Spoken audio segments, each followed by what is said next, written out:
मैं रश्मि आर्या हिंदी मीडियम से CrossFit girls college से। मैं कक्षा 8 विषय हिंदी पाठ 2 काकी का कल मैंने बच्चों आपको सारांश समझाया था पाठ का कि इस कहानी में कैसे एक बच्चे के माँ के प्रति गहरे प्रेम को प्रदर्शित किया गया है। और इस पाठ के जो लेखक थे वो श्री सिया राम शरण गुप्त जी हैं।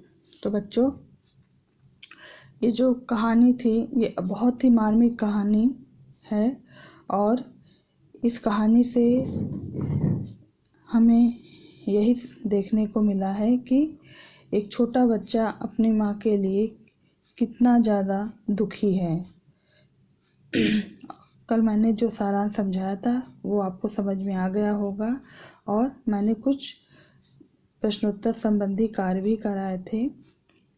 आज उसी पाठ का मैं आपको प्रश्नोत्तर कराने जा रही हूँ। बेटा ध्यान दीजिएगा बच्चों, पाठ को मैंने समझा ही दिया था।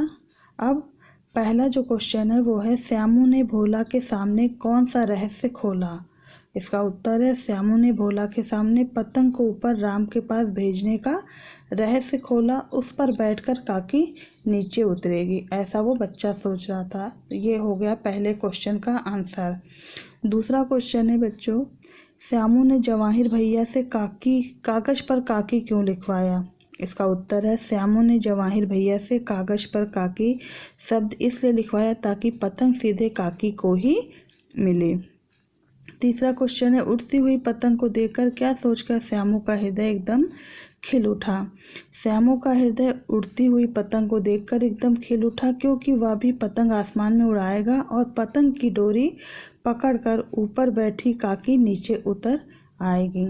क्वेश्चन नंबर 4, भोला एक ही डांट से मुखबिर हो गया, इस वाक्य से क्या तात्पर्य है। इसका उत्तर है, भोला एक ही डांट से मुखबिर हो गया, इस वाक्य का तात्पर्य है कि भोला ने श्यामू द्वारा पतंग और रस्सी मंगाने का रहस्य खोल दिया। ये इसका आंसर है। अब आप आगे देखिए।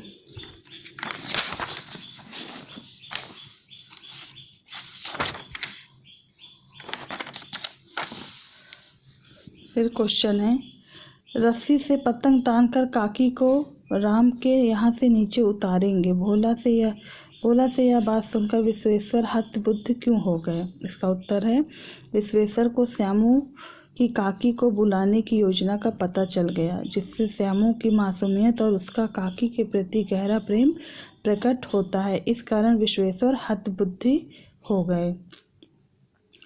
अब बच्चों भाषा की बात, जो कि मैं हमेशा आपको कराती हूँ।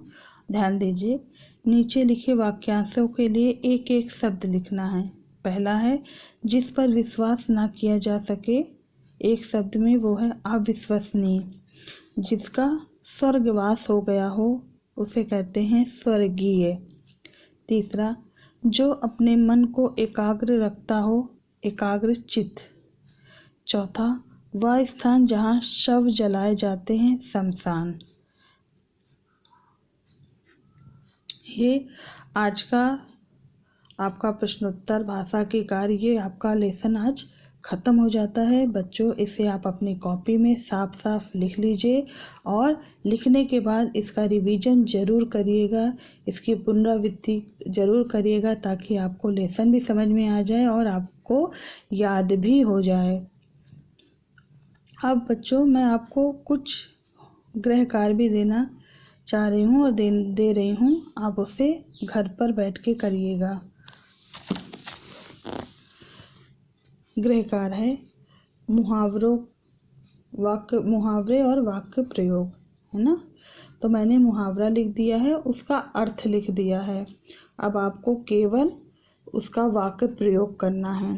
पहला है, कोहराम मचना, बहुत शोर शराबा होना। दूसरा है, हृदय का खिलना, बहुत प्रसन्न होना। चिंता का मारा होना, परेशानी में होना। रहस्य खोलना, भेद बताना। हतबुद्धि होना, अचंभे में होना, है ना। फिर है संज्ञा की परिभाषा, उदाहरण सहित लिखिए और कोई भी कविता याद करिए 8 लाइन की। ये आपका गृह कार्य है।